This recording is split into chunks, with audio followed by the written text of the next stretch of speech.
Des commerces vacants, des logements vétustes, la deuxième rue commerciale du centre-ville de Montargis est peu attractive. Durant 6 ans, la ville va bénéficier du soutien de l'État et de partenaires avec pour objectif revitaliser son centre-ville.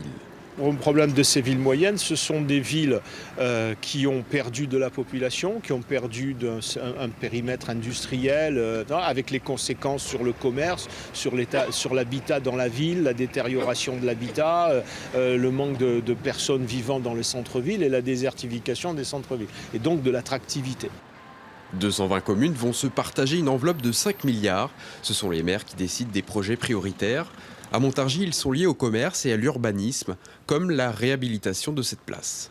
Vous voyez qu'on est dans une place très automobile et on pourrait avoir beaucoup plus de place pour les piétons. Regardez la largeur des voies, ça représente, c'est pas utile.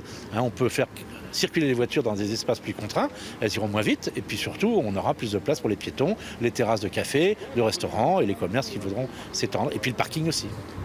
Au printemps 2019, la halle Giraudet sera vitrée pour y créer 5 commerces alimentaires ambulants.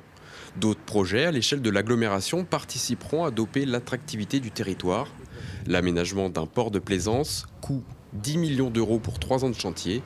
Et peut-être l'acquisition de la caserne Gudin, à l'abandon depuis près de 10 ans. Les négociations de cession avec l'État propriétaire n'ont toujours pas abouti.